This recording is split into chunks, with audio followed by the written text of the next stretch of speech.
இந்த படத்துக்குன்னு தனியா இன்ட்ரோ கொடுக்க வேண்டிய அவசியமே இல்ல. ஏன்னா இந்த படத்தோட இன்ட்ரோவே ரொம்ப அருமையான ஒரு இன்ட்ரோவா இருக்குது. என்னன்னு பாருங்க. ஐஸ்வேர்னு 2025ல வந்து ஒரு படத்தை தான் பார்க்க போறோம். இந்த படத்தோட ஸ்டார்டிங் சீன் எங்க நடக்குதுன்னா, இங்கிலாந்து நாடு. நம்மள ஆண்டாங்கல்ல வெள்ளக்காரங்க. அந்த வெள்ளக்கார நாட்டோட அரண்மனையில இங்கிலாந்து நாட்டோட ராணி கிட்ட ஒருத்தன் அவார்டு வாங்க போறான். ஆனா நான் எசக்கு பிசக்கா ஏதாவது சொல்லிடுவேன், போமாட்டேன்னு அடம்பிடிச்சுக்கிட்டு இருக்க வளர்ப்பு தாய், பெத்தவை இல்ல. இவனை புரிஞ்சுக்கிட்ட ஒரு அம்மா, அதெல்லாம் முடியாது, எவ்வளவு பெரிய சாதனை நீ பண்ணிருக்கிற, அவங்க கையில நீ இந்த அவார்டு வாங்குறது எவ்வளவு பெரிய கௌரவம், நீ கண்டிப்பா வந்துதான் அடம்பிடிக்கிறாங்க. இல்ல நான் கிளம்பிடுவேன், ஓடிடுவேன்னு இவன் பிரச்சனை பண்ணிக்கிட்டு இருக்கான். அதெல்லாம் முடியாதுன்னு அவங்க தம்பூட்டுற வகையில, தன்னம்பிக்கை ஊட்டுற வகையில நிறைய பேசிட்டு இருக்காங்க. ஏதாவது எசக பசக அவங்கள திட்டேன்னா அப்படின்னு பதறிட்டு இருக்கான். அந்த பக்கம் வளர்ப்பு தகப்ப வேற, டைம் ஆயிடுச்சு வாங்க அப்படின்னு கூப்பிடுறாங்க. இவன் ஓடுறதுக்கு தயாரா இருக்கான். ஓடக்கூடாதுன்னு திரும்ப எழுத்துட்டு வந்துட்டாங்க. அப்புறம் ஒரு வழியா சரி ஓகே போலான்னு அம்மா ரொம்ப கம்பல் பண்றதுனால சரின்னு ஒத்துக்கிட்டு உள்ள வராங்க. உள்ள வந்தா டான்ஸ், ராணுவ மரியாதை, பெரிய மனுஷங்க நிறைய பேர் இருக்காங்க, ராணியும் இருக்காங்க. அத்தனை பேருக்கு மத்தியில சும்மா இல்லாம இங்கிலாந்து நாட்டோட ராணியவே கெட்ட கெட்ட வார்த்தையில திட்டுறாங்க. அந்த சத்தத்தை கேட்டுட்டு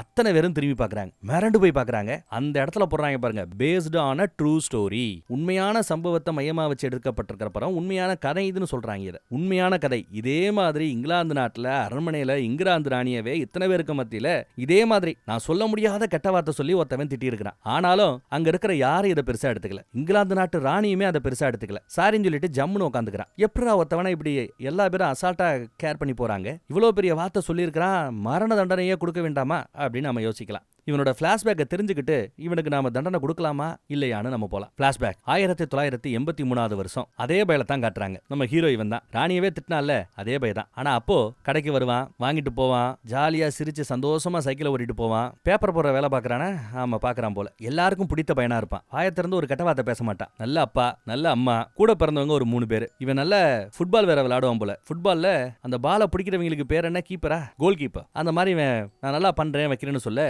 ஒரு நாள் உன்னோட விளையாட்டை பாக்குறதுக்கு வரேங்கிறாரு அப்பா. இவனுக்கும் கௌரவமா சரி இருக்கு, நல்லா இருக்கும் அப்படின்னு நினைக்கிறான். இங்க பார்த்தா ஸ்கூல்ல அந்த மாதிரி பிளே நடந்துட்டு இருக்குது. அப்பா வேற வந்திருக்கிறார். சூப்பரா தடுக்கிறான், வைக்கிறான், கோல் எல்லாம் அருமையா தடுக்கிறான். அப்பாவுக்கு ரொம்ப பெருமையா இருக்குது. கோச் ரொம்ப பெருமைப்படுறாரு தான் ஸ்டூடெண்ட் நினைச்சு. ட்ரெஸ் எல்லாம் எப்படி இருக்கு, நல்லா இருக்கான்னு அம்மா பார்த்து இவனுக்கு ஒரு ட்ரெஸ் ரெடி பண்றாங்க. ஸ்கூல் யூனிஃபார்ம் தான். இவன் புதுசா ஜெயின் பண்ண போற ஒரு ஸ்கூலோட யூனிஃபார்மா. அப்புறம் ஃப்ரீ டைம்ல பக்கத்துல ஓடுற நதியில மீன் பிடிப்பான். இந்த பக்கம் ஹெச்எம் பசங்களுக்கு மத்தியில ஆத்துறாரு சொற்பொழிவு. இங்க நல்லபடியா நடந்துக்கணும், வைக்கணும், ஒழுக்கமா நடக்கணும், ஒழுக்கம் தான் ரொம்ப முக்கியம் அப்படி இப்படின்னு அட்வைஸ் போட்டுட்டு இருக்காரு. அப்புறம் புதுசா வந்தவங்க எல்லாம் ஒன்னா உட்காந்து சாப்பிட்டுட்டு இருக்கும்போது கண்ணாடி போட்ட ஒரு பொண்ணை பார்த்து இவன் பேசுறான், பழகுறான். அந்த அம்மாவும் பேசுது, பழகுது. அப்புறம் வீட்லயும் ஜாலியா எல்லாரும் ஒன்னா உட்காந்து சாப்பிடுவாங்க. அப்படி சாப்பிட்டுட்டு இருக்கும்போது வாய்க்கு பக்கத்துல ஏதோ ஒட்டிக்கிட்டு இருக்குது. ஜென்ரலா அவன் சாப்பிடும்போது அப்படி ஒட்டாது. அம்மா பார்த்துட்டு டே தொடச்சுக்கடா அப்படின்னு சொல்ல சரின்னு தொடச்சுக்கிறான். நாளைக்கு ஒரு பெரிய ஆளு உன்னோட ஆட்டத்தை பாக்குறதுக்கு வராரு, நீ நல்லா ஆடுனேன்னா டிஸ்ட்ரிக்ட் லெவல்ல தேர்ந்தெடுத்திருக்கிற ஒரு டீம்ல உனக்கு வாய்ப்பு கிடைக்கும் அப்படின்னு சொன்னதும் இவன் ரொம்ப சந்தோஷப்படுறான். அப்புறம் இங்க ஸ்கூல்ல அன்னைக்கு ஏதோ ஒரு லெசனை படிக்க சொல்லியிருப்பாங்க போல. இவனும் அந்த லெசனை படிச்சிட்டு இருக்கும்போது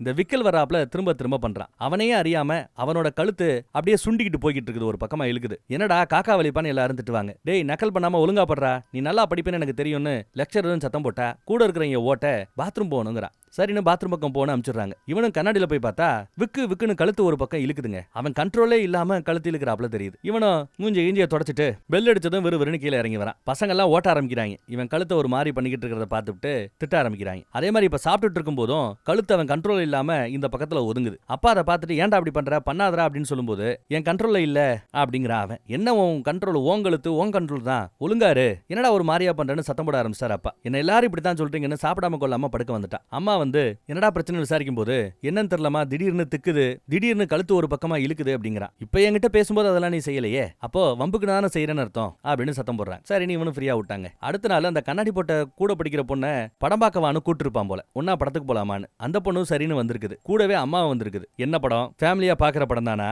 எதுக்கு என் பொண்ணு கூட நீ படம் பார்க்கணும்னு பல இன்டர்வியூ. ஏதோ தெரியாதனமா யதார்த்தமா கேட்டேன் தாங்கிறான் அவன். கூட நானும் வருவேன் அடம் பிடிக்குது. முன்னாடி சீட்ல அந்த அம்மா உட்காந்துக்க, பின்னாடி இவங்க உட்காந்துருக்காங்க, படம் பார்த்துட்டு இருக்காங்க. அம்மா உட்காந்துருக்குன்னு தெரியும். இவனுக்கு மறுபடியும் அந்த பழக்க தோசை வருது. எதுக்க படத்துல பார்த்தா ஏதோ சாக்லேட் சாப்பிட்டுட்டு இருக்கிறாப்புல ஏதோ ஒரு அம்மா ஒரு நடிச்சுக்கிட்டு இருக்குது. டப்புன்னு அந்த இடத்துல சொல்லக்கூடாத ஏதோ ஒன்னு சொல்லிவிட்டான். படம் முழுக்க கெட்ட வார்த்தைகளா தான் இருக்கும். அதையெல்லாம் சென்சார் பண்ணி எல்லாரும் பாக்குறாப்புல தான் நாம சொல்றோம். என்ன வார்த்தை என் பொண்ணை பார்த்து சொன்னேன்னு அம்மா இந்த பக்கத்துல கோச்சுக்கிறாங்க, பொண்ணும் கோச்சுக்கிறாங்க. அங்க செக்யூரிட்டி வேலை பாக்குறவங்க அவனை அடிச்சு இழுத்துட்டு போறாங்க வெளியில. அவ்வளவு கூத்தாய் போச்சு. ஸ்கூல் ஃபுல்லா அந்த பொண்ணு சொல்லிட்டா, என்ன பார்த்து இந்த வார்த்தை வார்த்தை கேட்டுவிட்டான் அப்படின்னு. ஹெச்எம் அன்னைக்கு புது பசங்களோட உட்காந்து சாப்பிடலாமே அன்னைக்கு இங்க உட்காந்து சாப்பிட்டுட்டு இருக்காருங்க. ஹெச்எம் பக்கத்துல உட்காந்து சாப்பிட்டுட்டு இருக்கும்போது சாப்பிட்டுட்டு இருக்கிறது பட்டாணி. அப்படியே அவர் மூஞ்சில காரி துப்புறான். அவரையும் கெட்ட வார்த்தையில திட்டுறான். சாரி சார், இதெல்லாம் நான் செய்யணும்னு செய்யல, வேணும்னே செய்யல அப்படிங்கிறான். அவர் எல்லாத்தையும் தொடச்சுட்டு என் ஆபீஸ்க்கு வா தம்பி அப்படின்னு கூப்பிடுறாரு. ஆபீஸ் பக்கம் கூப்பிட்டுட்டு பெல்ட்டை கலட்டி கையில பொலின்னு அடிப்பார். இது முதல் தடவைங்கிறதுனால உன் பேரண்ட்ஸ் இங்க கூப்பிட்டு வர சொல்லல, நெக்ஸ்ட் டைம் இதெல்லாம் பண்ணாத, பார்த்து நடந்துக்கோன்னு நல்லா அடிச்சு விரட்டி விடுறாரு. இன்னைக்குன்னு பார்த்து இவன் கேம்னு விளையாடணும், கோல் கீப்பர் வேலை பார்க்கணும், கையில நல்ல காயம், அந்த கிளவுஸ் போறதுக்கே அவன் அவ்வளவு கஷ்டப்படுறான். கிளவுஸ் எல்லாம் போட்டுக்கிட்டு இன்னைக்கு வராங்க. பார்த்தா அப்பா பாக்குறதுக்கு வந்திருக்காரு, கோச் இருக்காரு. கோச் கூப்பிட்டு ஒரு பெரிய ஆள வந்து பார்க்க போறாப்ல, டிஸ்ட்ரிக்ட் லெவல்ல ஒரு டீம்ல வந்து நீ போறதுக்கு வாய்ப்பு இருக்குது, நல்லா பண்ணணும்னு பாராட்டுறாரு. ஆனா அவன் கைவெளியில அறகுறையா விளையாண்டுட்டு இருக்கான். கூப்பிட்டு கை ரெண்டையும் நல்லா தட்டி தட்டி கமான் கமான் அப்படின்னு இருக்காரு. அவன் அப்பயும் வழியில துடிக்கிறான். என்ன நடக்குதுன்னு ஒன்னும் புரியல. ஒத்த கையை நீட்டி தான் அவன் பிடிச்சிட்டு இருக்கான் பால. ரெண்டு கையை நீட்டுன்னு சத்தம் போடுறாரு கோச். அப்புறம் அவர் வராருங்க, டிஸ்ட்ரிக்ட் டீமோட கோச் வராரு. இந்த பையன் தான் கேட்க, என்ன கழுத்து ஒரு மாதிரி இழுக்குது, அவன் ஹேண்டிகேப்டா, ஊனமுற்றவனா அப்படின்னு கேட்கிறாரு. சாச்சா அதெல்லாம் இல்லங்கிறாரு கோச். பாலு வந்தா எவ்வளவு கேவலமா பிடிக்கிறான்னு பாருங்க. இந்த பையனை பாக்குறதுக்கு என்ன வர சொன்ன அப்படின்னு சத்தம் போறாரு. ரொம்ப கேவலமா இருக்கு, நெக்ஸ்ட் டைம் இந்த மாதிரி ஒரு பையனை பாக்குறதுக்கு என்ன கூப்பிடாதுன்னு சொல்லிட்டு போயிடுறாரு. இந்த பக்கம் அப்பா வந்து சத்தம் போறாப்ல, எனக்கு ஒரே அவமானமா போயிடுச்சு, உன் புள்ள எப்படி பாயிட்டான் அப்படி மாறிட்டான்னு செம திட்டு. சாப்பிடும்போது மறுபடியும் இவனுக்கு கழுத்து ஒரு பக்கமா இழுக்குது. நிம்மதியா அவனால சாப்பிட கூட முடியல. இங்கேயும் டப்பு டப்புன்னு ஏதோ வார்த்தையை விட்டுறான். அப்பாவுக்கு இன்னும் கோவம் வருது. திடீர்னு துப்பிடுறான். இது எதையுமே அவன் வேணும்னே செய்யலங்க. இப்ப மனசுல சில பேருக்கு ஏதாவது சொல்லணும்னு தோணும், ஆனா சொல்ல மாட்டோம். ஆனா இவன் சொல்லி ஆகணும், ஏன்னா அவன் பாடி அந்த மாதிரி ரியாக்ட் பண்ணுது. அவன் கண்ட்ரோலே இல்ல. விக்கலவங்களால கண்ட்ரோல் பண்ண முடியுமா அந்த மாதிரி. சரி, மனசுல எதை சொல்லணும்னு நினைக்கிறானோ அதைத்தான் சொல்றான்னு நினைக்கிறீங்களா? அதுதான் இல்ல. அப்பா பார்த்து யாராவது கெட்ட வார்த்தையில் திட்டுவாங்களா? அப்பாட்ட திட்டினா திட்டுவலும் பிரச்சனையாகும்னு தெரியும் தானே. அதனால இவன் இதை சொல்லக்கூடாதுன்னு நினைப்பான். எதை சொல்லக்கூடாதுன்னு நினைக்கிறானோ அதையுமே அவங்க சொல்லிடுவாங்க. விக்கல் மாதிரி வந்துடும். இவர் கோவத்துல அங்கிருந்து விருட்டுன்னு கிளம்பிடுறாரு. நான் கிளம்புறேன். இவன் அந்த அடுப்புக்கு பக்கத்துல உட்காந்துக்கிட்டு தான் சாப்பிட்டுட்டு இருக்கிறான். அம்மாவுக்கு வருத்தம் தான். இவனை வச்சுக்கிட்டு வீட்டுல இந்த மாதிரி சண்டை நடந்துட்டு இருக்குது. அப்புறம் மீன் பிடிக்கிறதுக்கு ஃப்ரீ டைம்ல போவான். இப்பயும் தூண்டில போட்டு மீனை பிடிக்க முயற்சி பண்றான். தனிமையிலேயே தெரியுறான். ஸ்கூல்ல பார்த்தா எல்லா பேரும் இவனை ஓட்ட ஆரம்பிக்கிறாங்க. அதுல ஒருத்தன் ஓவரா ஓட்ட அவன் கூட சண்டை போடுறதுக்கு ஆயிப்போச்சு. மாத்தி மாத்தி அடிச்சுக்கிட்டு சண்டை போட்டுட்டு இருக்காங்க. ஓங்கி ஒரு குத்து விட்டுருவாங்க இவனுக்கு. மூக்குல இவனுக்கு ரத்தம் வரும். அடி வாங்குறது யாருன்னு பார்த்தா அடிச்சவன் அடி வாங்குறான். அவனை அமுச்சு விட்டாச்சு. அடுத்து அடி வாங்குற நம்ம பைய அவனும் வந்து கையை நீட்டுவான். ஆனா பெல்ட்டால அடிக்க வேண்டாம், ஏற்கனவே அடிச்சிருக்கமேனு சொல்லி உட்கார சொல்லி பேசுறாரு. ஏன்டா அப்படி பண்ற, உன்ன மூலமா பிரச்சனை ஆண்டா வந்துட்டு இருக்கிறது, படிப்பெல்லாம் ரெண்டாவதுடா, உருப்படியா இருடா, ஒழுக்கம் தாண்டா முக்கியம் அப்படி இப்படின்னு பேச, சார் எதையுமே நான் வேணும்னே செய்யல, தானா நடக்குது அப்படிங்கிறாப்ல. கொஞ்சம் பதட்டமானதும் ஒரு மாதிரி அவன் முகத்துல ரியாக்ஷன் பண்ண ஆரம்பிக்கிறாங்க. இனிமே ஒழுங்கா இருப்பியா, பேரண்ட்ஸை கூப்பிட வேண்டாம் சரியா, போ அப்படின்னு அனுப்பிச்சு வைக்கிறார். சரின்னு சொல்லிட்டு போனவன் போயா அப்படின்னு கட்ட வார்த்தையில திட்டிட்டு போறான். டேய் நில்லு அப்படின்னு பெல்ட் எடுத்து மறுபடியும் அடி. இந்த பக்கம் சாப்பிடும்போது அப்பா இல்ல.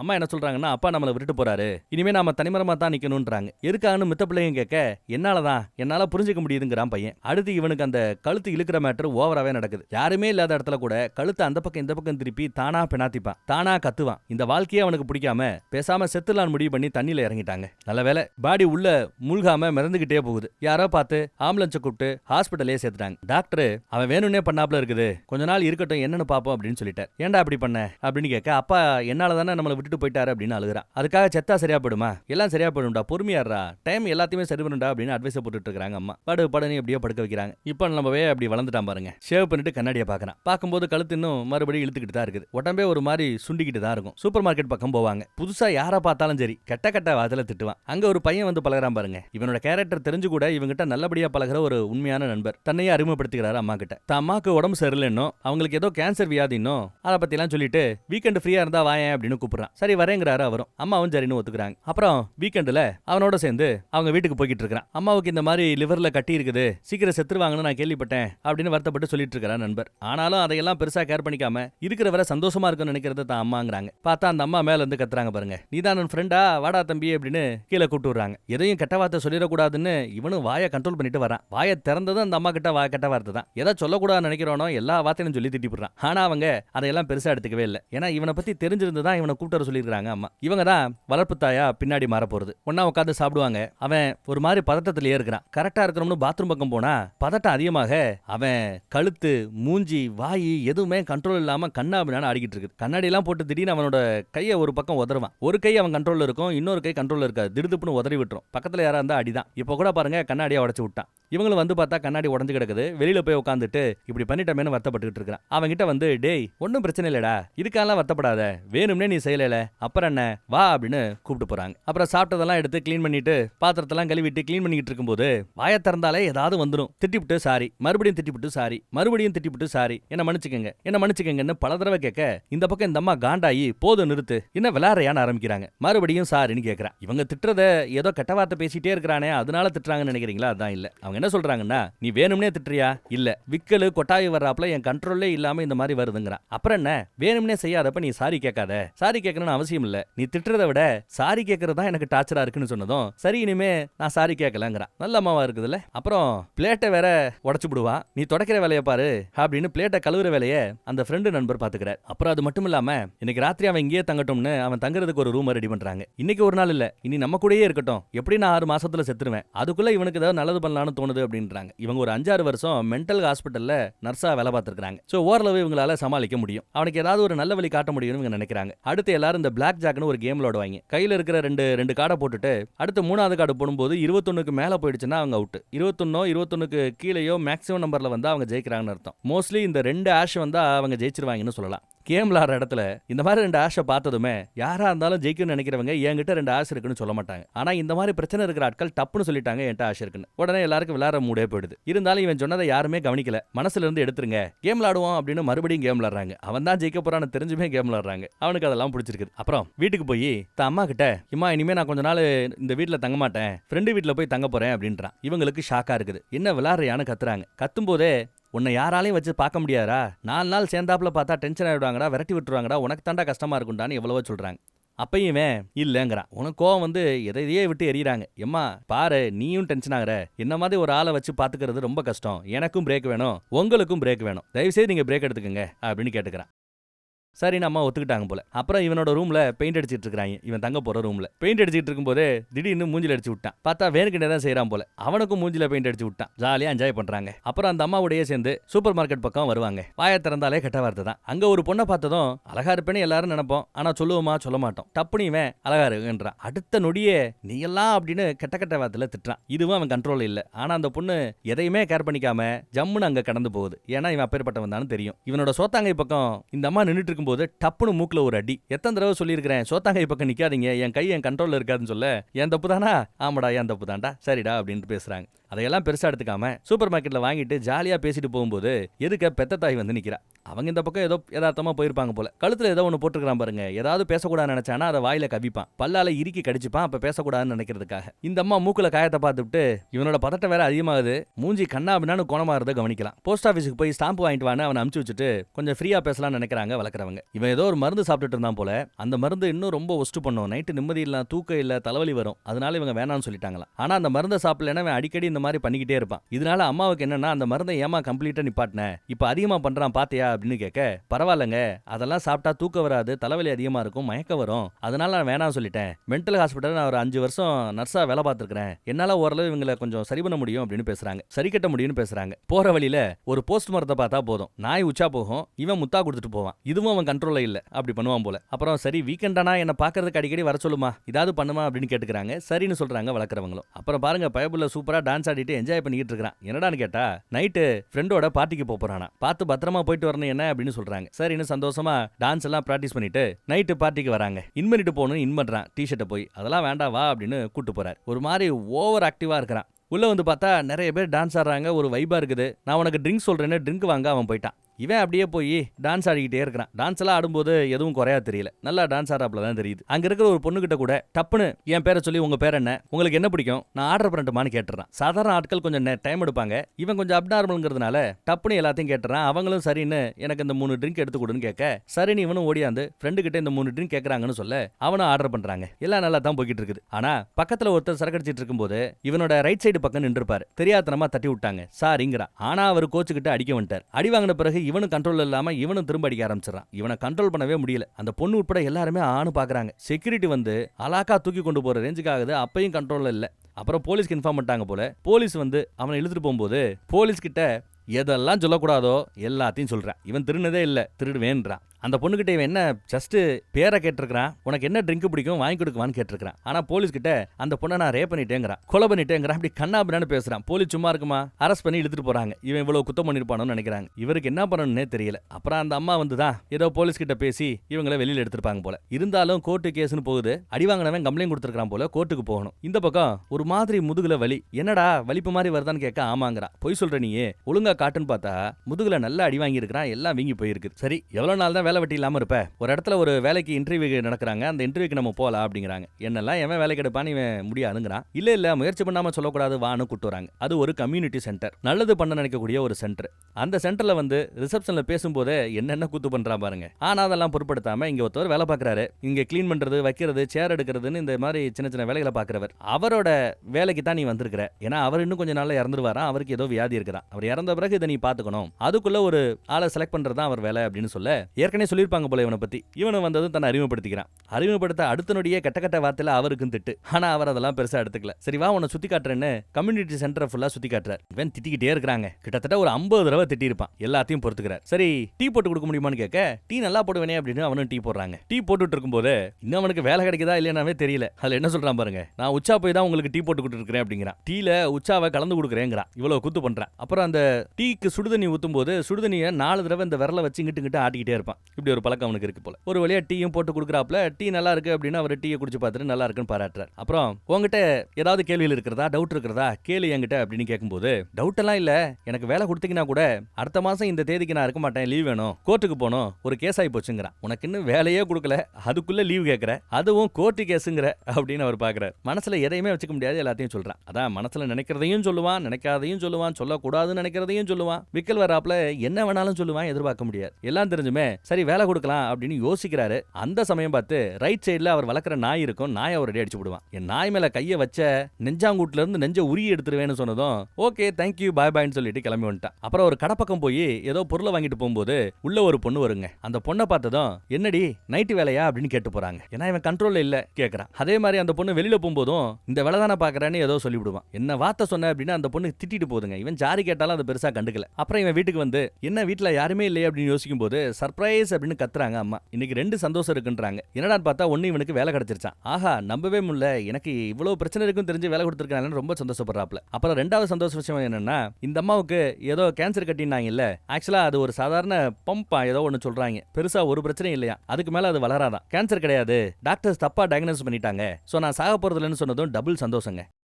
பணத்தை கொடுத்து பீஸா வாங்கிட்டு வா, நம்ம எல்லாரும் சேர்ந்து சாப்பிடலாம்னு சொல்ல சரின்னு சொல்லிட்டு இவனும் பீஸா வாங்க வந்திருப்பான். கரெக்டா அந்த பொண்ணு அந்த பக்கத்துல இருந்து போகும். என்ன காலையில திட்டம் வந்தானேன்னு வேண்டப்பட்ட 2 பேர்ட்ட போட்டு கொடுத்துருச்சு போல. இருட்டு பக்கம் அவன் சரக்கெல்லாம் வாங்கிட்டு போகும்போது, பீஸா எல்லாம் வாங்கிட்டு போகும்போது 2 பேர் ரவுண்டு கட்டி அடிச்சு கம்பி ஏற்கனவே ரெடி பண்ணி வச்சிருப்பாங்க. அந்த கம்பியை வச்சு பொலன்னு பொழந்துட்டாங்க. உடம்பு முழுக்க அடி காயம். ஹாஸ்பிட்டல்ல கிடக்குறான் பாருங்க. ஒரு கண்ணை திறக்கிறது எவ்வளவு கஷ்டம் பாருங்க. இதுக்கு மத்தியில வேற கழுத்து மறுபடியும் இஷ்டத்துக்கு துடிக்கும். இந்த அம்மா தான் ரொம்ப கஷ்டமா இருக்குடா, உங்க அம்மாட்ட நான் சொல்றேன்டா அப்படின்னு சொல்லும்போது, இல்ல எங்க அம்மாட்ட சொன்னா இன்னும் கஷ்டப்படுவாங்க, அம்மாட்ட சொல்ல வேண்டாம் அப்படின்னு கேட்டுக்கிறான். இது எல்லாத்தையும் கடந்து போவேன், ஆனா எனக்கு மட்டும் ஏன் அப்படி நடக்குதுன்னு ஒரே அழுக. என்னால முடியல, டயர்ட் ஆயிட்டேன், தோத்து போயிட்டேன்னு இருப்பான். அப்புறம் கட் பண்ணா சில மாதங்களுக்கு பிறகுன்னு காட்டுறாங்க. அவன் வேலைக்கு சேர்ந்து வேலையை நல்லா தான் பண்ணிக்கிட்டு இருக்கான். 2 டீ எடுத்துட்டு போயிட்டு இருக்கும்போது திடீர்னு ஒரு டீல துப்பிடுவான். ஆனா துப்புன டீயை அப்புறம் அவன் போட்டு சாப்பிடுவான். துப்பாத தீவி அந்த டீயை மட்டும் தான் இருக்கிற ஆள்கிட்ட கொடுப்பான். இந்த பழக்கம் வேற ஒன்னு இருக்கு இவனுக்கு. அப்புறம் சேரெல்லாம் வரிசையா அடுக்கிறது, கிறிஸ்துமஸ் கொண்டாட்டத்துக்கு எடுபடி வேலை பார்க்கறது, எல்லா வேலையும் நல்லா பண்றான். அங்க வேலை பார்க்கறதுக்கு ரொம்ப பிடிச்சிருக்குது இவனை. அடிக்கடி வலது பக்கம் நிக்கும் போது கீழே தட்டி தட்டி விட்டுருவான் போல. டேய் உனக்காக நான் 3 ஜட்டி போட வேண்டியிருக்கடா அப்படின்னு சொல்லிட்டு வராரு அவரு. இப்படியும் அவனுக்கு அனிச்சை செயல் மாதிரி நடந்துட்டு இருக்குது. அப்புறம் கோர்ட்ல அன்னைக்கு இவனோட கேஸ் வருதுங்க. ஜட்ஜையா இந்த பைபிளை கொடுத்து நான் சொல்வதெல்லாம் உண்மை, உண்மையை தவிர வேறொன்றும் இல்லைன்னு சொல்லுவாங்கல்ல, அதை சொல்ல சொன்னா நான் சொல்வதெல்லாம் உண்மை அப்படின்னு சொல்லுவான். அடுத்த நான் பொய் சொல்ல போறேன்னு ஜட்ஜுக்கு கோவம் வரும். ஏய் இன்னும் அவன் கிளைண்ட் இந்த மாதிரி இருக்கிறான், ஒழுங்கா சொல்ல சொல்லியான்னு கேட்க இவன் அதை எடுத்து வாயில வச்சு கடிச்சிக்கிட்டு இருக்கான். மறுபடியும் முயற்சி பண்றாங்க. மறுபடியும் நான் பொய் சொல்லுவேங்கிறாரு. அப்புறம் ஜட்ஜையே திட்டிப்படுறாப்ல. யோ என்னையா கிளைண்ட் இது அப்படின்னு கேட்க, சார் இவருக்கு இந்த மாதிரி ஒரு வியாதி இருக்கு சார், அவங்க பேசுற எதையுமே அவங்க மீன் பண்றது இல்ல, மனசுல இருக்கிறத சொல்லுவாங்க, இல்லாத சொல்லுவாங்க, திட்டுவாங்க, அந்த திட்டுற கமெண்ட் கூட இஷ்டத்துக்கு வரும் அப்படின்னு பேசிட்டு இருக்கும்போது இவர் கருப்பா இருக்கிறார். கருப்பா இருக்கிற ஆட்களை கருப்பர்கள்னோ நீக்ரோஸ்னோ இந்த மாதிரி எந்த பேரை வச்சு கூப்பிடக்கூடாது, அதுவும் கோர்ட்ல வச்சு கூப்பிட்டா இன்னும் பெரிய விஷயம். ஆனா அப்படியும் சொல்லுவான். சோ இதெல்லாம் வெளியில இருந்து பாக்குறவங்க ஒரு இனவரி பிடிச்சவன்,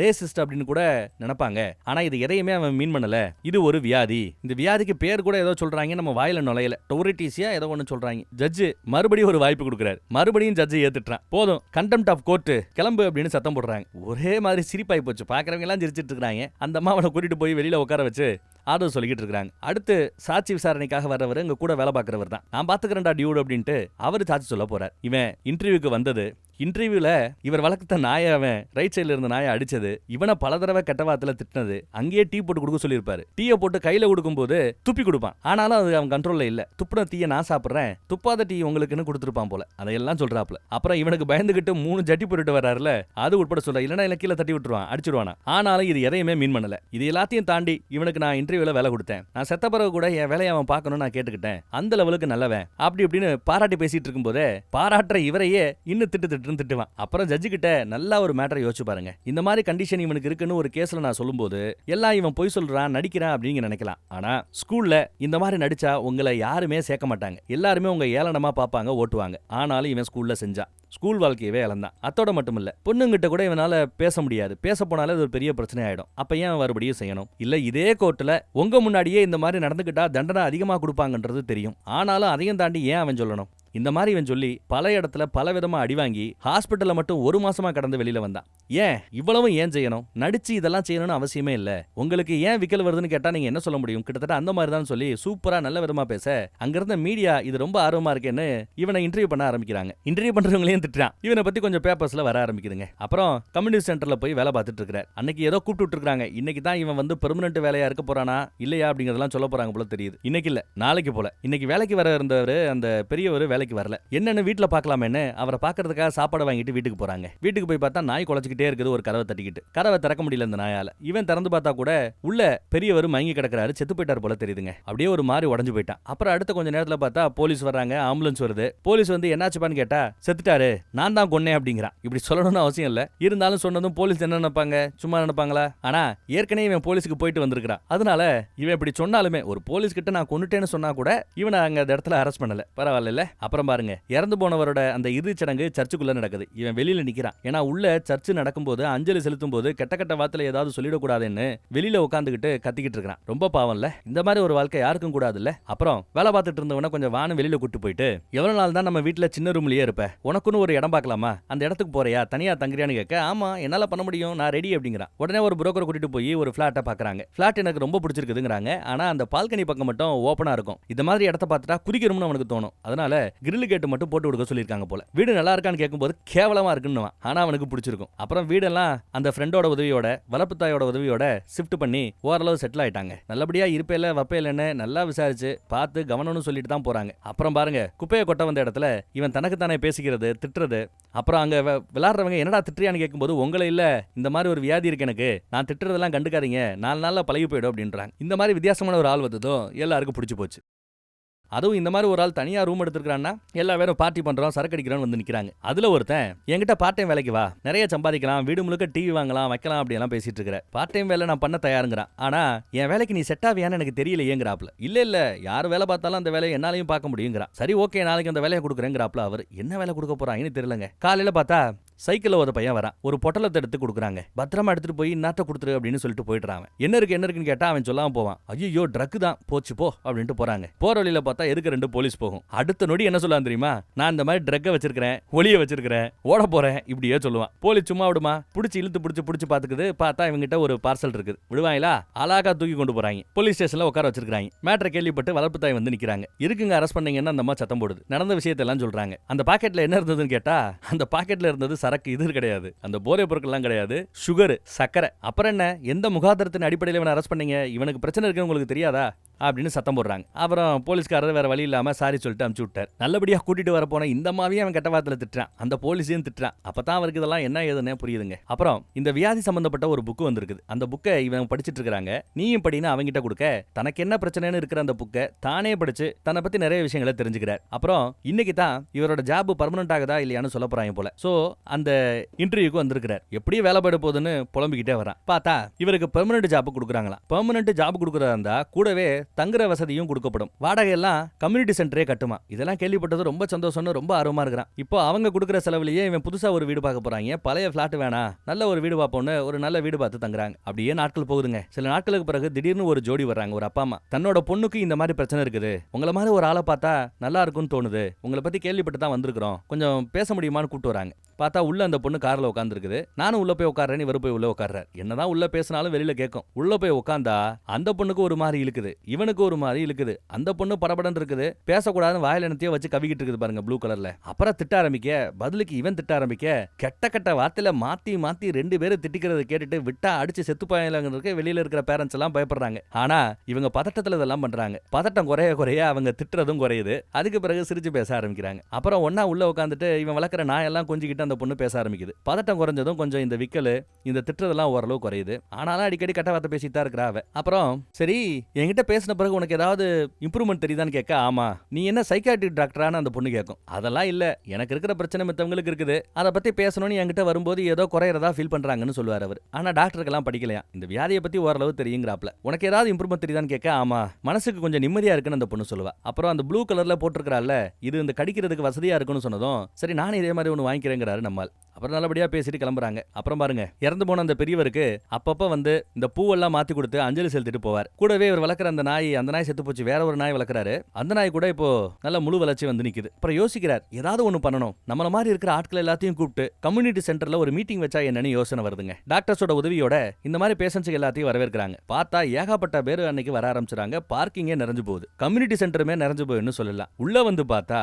ஜே ஜே ஜே ஜே ஜேன்னு இந்த மாதிரி பிரச்சனையில் இருக்கிற ஆட்கள் அத்தனை பேருமே கெட்ட கெட்ட வார்த்தையில திட்டுறது, கெட்ட கெட்ட வார்த்தையில பேசுறது, நல்லது செய்ய கூப்பிட்ட இவனையே காரி துப்புறது, அவமதிக்கிறது எல்லாம் நடக்குது. நம்ம வளர்ப்பு தாய் கூட எப்பா இந்த ஐடியாவே சூப்பரா இருக்குப்பா அப்படின்னு நக்கல் பண்றாங்க. என்னெல்லாம் சொல்லக்கூடாதோ எல்லாம் சொல்லுவாங்க, எல்லாம் திட்டுவாங்க. அத்தனை பேருக்கு மத்தியிலையும் நம்மளால பேசுவான். இன்னைக்கு டேட்டுக்கு பொறுத்தளவுல நாம மைனாரிட்டி இல்ல, நாம தான் மெஜாரிட்டிங்கிறாப்ல. ஏன்னா அந்த சென்டர்ல இவங்களோட எண்ணிக்கை இப்ப அதிகம். அதை நினைச்சு சந்தோஷப்படணும்னு சொன்னது எல்லாரும் சந்தோஷப்படுறாங்க. அப்புறம் இந்த மாதிரி பிரச்சனை இருக்கிற ஆட்கள் ஓரளவு தேடி வெளியில வந்திருப்பாங்கல்ல, அந்த மாதிரி ஆட்கள் சில பேர் மியூசிக் எல்லாம் சொல்லிக் கொடுக்கக்கூடிய வாத்தியார்களா இருக்காங்க, அவரை கூப்பிட்டு சொல்லிக் கொடுக்கிறது. அப்புறம் சில பேர் போட்டோகிராஃபில இருக்காங்க, போட்டோகிராஃபருக்கு இந்த பிரச்சனை இருக்கும், அவரை ஒரு நாள் கூப்பிட்டு எல்லாருக்கும் ஒரு கெஸ்ட் லெக்சர் கொடுக்கிறது. அப்புறம் இத பத்தி பாதிக்கப்பட்ட நாங்க தெரிஞ்சுக்கிறத விட எங்களை சுத்தி இருக்கிற ஆட்கள் நீங்க தெரிஞ்சுக்கணும், இந்த வியாதி இருக்கிற ஆட்கள் கிட்ட எப்படி பேசணும், பழகணும், சகிப்புத்தன்மை எந்த ரேஞ்சுக்கு உங்களுக்கு இருக்கணும், எதையுமே அவங்க பிளான் பண்ணி உங்ககிட்ட சொல்லல வைக்கல, உங்களை திட்டுறாங்கன்றதுக்காக நீங்க உடனே அடிக்க பாயக்கூடாது, மனசார அவங்க எதையும் சொல்லலங்கிறத நீங்க புரிஞ்சுக்கணும். ஒருத்தர் பக்கத்துல உட்காந்துக்கிட்டு விக்கல் பண்றாரு,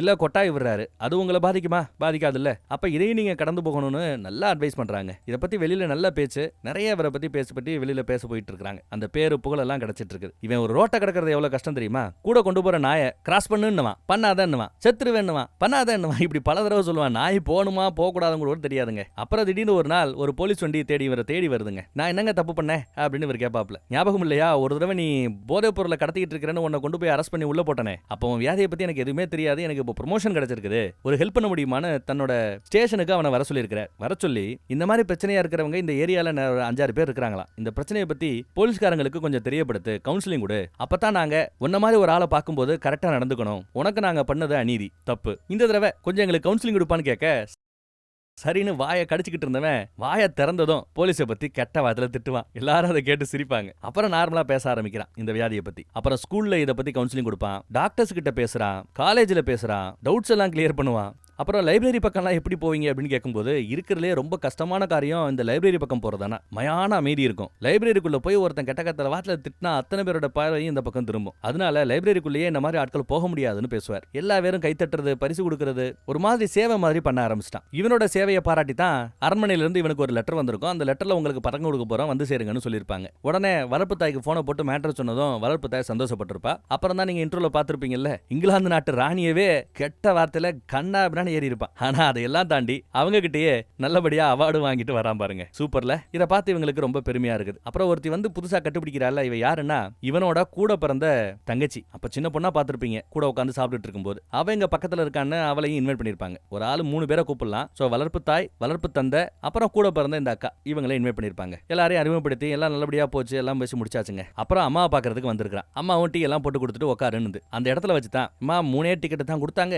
அவ பக்கத்துல இருந்தான்றதுனால நான் தங்கச்சியை நான் கூட்டுக்கிட்டேன், உன்னை கூப்பிடலன்னு ஒன்னும் வருத்தம் இல்லைன்னு கேட்க அவங்களுக்கு வருத்தம் இருக்கு போல, இருந்தாலும் அதை பெருசா எடுத்துக்கல. அப்புறம் அந்த பதக்கத்தை காட்டதும் சூப்பரா இருக்குடா, நல்லா இருக்குடா அப்படின்னு பாராட்டுறாங்க. அப்புறம் அவங்க மனசுல குற்ற உணர்ச்சி இருக்கும்ல, திடீர்னு அழுதுகிட்டு மன்னிப்பு கேட்கறாங்க. ஏன்னா சின்ன வயசுல இவனுக்கு அந்த பிரச்சனை இருக்கும்போது இவன் வம்புக்குனே பண்றான், இவன் கெட்டவன், இவன் ஒழுக்கம் இல்லாதவன் சொல்லி திட்டிட்டு இருந்தாங்க. ஆனா இது எதையுமே அவன் வேணும்னே பண்ணலங்கிறத அவங்க புரிஞ்சுக்கல. அந்த இடத்துல நான் கரெக்டா இது பண்ணிருக்கலாம், உன்னை இன்னும் பெட்டரா வளர்த்திருக்கலாம், அவங்களுக்கு கொஞ்சம் வருத்தம். கட்டி பிடிச்ச ஆறுதல் சொல்றான், ஒண்ணும் இல்ல பிரச்சனை இல்லைன்னு. அப்புறம் ஏதோ ஒரு ஹாஸ்பிட்டலுக்கு ட்ரையல் ரன்னுக்காக ட்ரையலுக்காக வர சொல்லியிருக்காங்க போல, அதுக்கு தான் போறாங்க. ட்ரெயின்ல ஏறி உட்காந்ததும் என்ன சொல்லக்கூடாதோ அதை சொல்றான். என்ன சொல்றான் தெரியுமா? உடம்பு முழுக்க பாம்பு வச்சிருக்கிறேங்கிறான். ஆடா பாவி. உட்காந்துருந்த ஆட்கள் எல்லாம் அங்கிருந்து தெரிச்சு ஓடுறாங்க. யாரு கூடயும் ஃப்ரெண்ட்ஷிப்பா பழக முடியாது. புது இடமா இருந்தா யாருக்குமே இவனை பத்தி தெரியாதுல்ல. அப்ப எல்லாரோட என்ன ஓட்டமே தப்பா தான் இருக்கும், இவன் தப்பானவன். அப்புறம் அந்த ட்ரையலுக்காக ஹாஸ்பிட்டலுக்கு வந்திருக்கிற இடத்துலயும் ஒரு டாக்டர் அம்மா பார்த்து அவங்க கண்டுபிடிச்சிருக்கிற ஒரு எடுத்து கையில ஒரு பேண்ட் மாதிரி மாட்டி விடுறாங்க. மாட்டி விட்டுட்டு கம்ப்யூட்டர்ல செட் பண்ணி விட்டுட்டு ஒரு 2 hours இதை போட்டுக்கிட்டு ஹாஸ்பிட்டல் ஃபுல்லா சுத்துங்க, என்ன ஃபீல் பண்றீங்கன்னு சொல்லுங்கன்ட்டாங்க. அவ்வளவுதானா, முடிஞ்சிருச்சான்னு சொல்லிட்டு இவனும் சரின்னு அதை எடுத்துட்டு போறாங்க. அங்க வேலை பார்க்கறவங்க எல்லாம் பாக்குறான். இங்க எந்த ஒரு இடத்துலயும் கெட்ட வார்த்தை பேசல, கழுத்து எசக பெசகா திருகல, ஒரு சாதாரண யதார்த்தமான மனுஷன் மாதிரி தான் இருக்கிறான். அப்புறம் அங்கேயே லைப்ரரி இருக்கும். லைப்ரரி பக்கமே போகக்கூடாதுன்னு நினைச்சவன் இன்னைக்கு லைப்ரரிக்குள்ள போய் பார்க்கறான். அந்த அமைதியில அவனுக்கு ஏதாவது ஆகும் நிக்குன்னு பார்த்தா அந்த இடத்துல இவன் கழுத்து திருகல, கெட்ட வார்த்தை பேசல, ரைட் சைடுல நிக்கிறவங்கள அடிக்கல, எல்லாத்தையும் வேடிக்கை பார்த்துட்டு ஒரு யதார்த்தமான ஆள் மாதிரி பார்த்துட்டு கையில இருக்கிற இந்த பேண்ட் என்னையா பண்ணுதுன்னு அதிசயப்பட்டு போறான். அப்புறம் எல்லாத்தையும் முடிச்சுட்டு வந்த பிறகு டாக்டர் எப்படி ஃபீல் பண்றீங்கன்னு கேட்டா அவனுக்கு உள்ள அழுக வருது, தொண்டை அடைக்குது, பேச்சே வரல அவனுக்கு. இந்த மாதிரி நான் ஸ்கூல்ல எனக்கு இந்த பிரச்சனை வரதுக்கு முன்னாடி தான் இருந்தேன், அந்த அனுபவத்தை எனக்கு திருப்பி கொடுத்ததுக்கு ரொம்பவே தேங்க்ஸ் அப்படிங்கிறான். இதை போட்ட பிறகு அது வரவே இல்லை போல. ஏதாவது ஒரு இடத்துல வந்துச்சுன்னு கேட்டா ஒரே ஒரு தடவை வந்திருக்குது. அப்பயும் அவன் கத்தெல்லாம் இல்ல, பக்கத்துல இருக்கிறத கூட சத்தம் கேட்காத ரேஞ்சுக்கு தான் நான் பேசினேன், இவ்வளவு கண்ட்ரோலா இருக்கிறது ஆச்சரியமா இருக்குது அப்படின்றாங்க.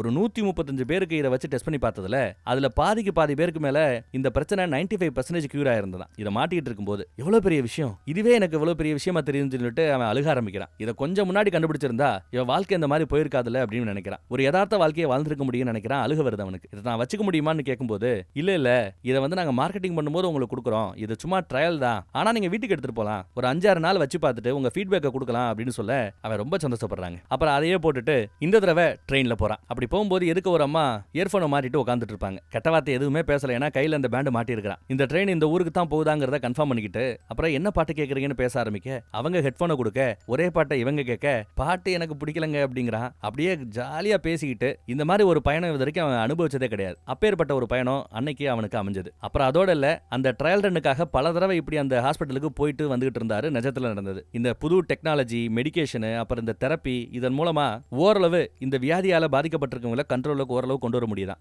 ஆனா இது எல்லாத்தையும் தாண்டி அவர்களுக்கு ஒரு சமூகமா நாம கொடுக்க வேண்டியது என்னன்னா அவங்கள புரிஞ்சுக்கணும், அவர்களுக்கு வேண்டிய சப்போர்ட்டை கொடுக்கணும், குறிப்பா சகிப்புத்தன்மை இருக்கணும். இந்த நாட்டோட சாபக்கேடே பெரும்பான்மையான நாட்களுக்கு அந்த சகிப்புத்தன்மை இருக்கிறது இல்ல. இப்பயும் அவர் இருக்கிறார். அவர் வளர்த்த அந்த நாய் இறந்து போயிடுச்சு. புதுசா ஒரு பிளாக் கலர்ல ஒரு லேப் டாக் வாங்கி இப்பயும் வளர்த்துக்கிட்டு தான் இருக்கிறாராம். அப்புறம் இந்த படத்தோட நிஜ கதாநாயகன் ஒரு நாயை கூட்டிட்டு ரோட கிராஸ் பண்ணும்போது வா வராத, நில்லு நிக்காத, நடுவுல போனா செத்துருவ, ஓடு ஓடாதன்னு அந்த நாய் கூட படாத பாடுபடுறாரு பாருங்க. சூடவே அந்த நாயும் படாத பாடுபடுது. அதெல்லாம் நம்ம காட்டுறாங்க. அப்புறம் இந்த வியாதியில பாதிக்கப்பட்ட பசங்க பேசுறது, அவங்க திட்டுறது, அவங்களுக்கு நடக்கிற அந்த பிரச்சனை, அப்புறம் அந்த நெஜ வளர்ப்பு தாய் அவங்களோட கடையில போகும்போது அவங்க மூக்குல அடி வாங்கினது, அப்புறம் இவர் பல பேருக்கு லெக்சர் கொடுத்தது, அப்புறம் கடைசியா ராணி கிட்ட இவர் அவார்டு வாங்கினது, வாங்கும்போது ராணியை இவர் கெட்ட வார்த்தையில திட்டினது, இதையெல்லாம் நிஜத்துல ஃபைனலா காமிச்சு படத்தை இந்த இடத்துல முடிக்கிறாங்க. நல்லா இருந்ததுல. ராணி அதெல்லாம் பெருசா எடுத்துக்கவே இல்ல, பாராட்டுகள் சொல்லி தான் அனுப்பிச்சு வச்சாங்களா. சிறப்பா இருந்ததுல. வேற ஒரு நல்ல படத்துல மறுபடியும் சந்திப்போம். நம்ம வாட்ஸ்அப் குரூப்போட லிங்க் கீழே இருக்குது. இப்ப நான் பேசும்போது கூட என் ஸ்கிரீன்ல வரும். விருப்பப்படுறவங்க கிளிக் பண்ணி ஜாயின் பண்ணிக்கங்க. என்ன சேனல்ல என்ன வீடியோ போட்டாலும் அதோட யூடியூப் லிங்க் நம்ம வாட்ஸ்அப் குரூப்ல திறந்து கொடுத்துட்டு வரோம். நீங்களும் மிஸ் பண்ணாம பார்க்கிறதுக்கு வசதியாக இருக்கும். அடுத்த புது வருஷத்துல இருந்து ஏதாவது நிறைய படங்கள் போடுறதுக்கு முயற்சி பண்ணுவோம். அப்புறம் இந்த ஏஐன்னு நிறைய வந்திருக்குதுல்ல, அதெல்லாம் கொஞ்சம் யூஸ் பண்ணி பார்ப்போம். தேங்க்யூ.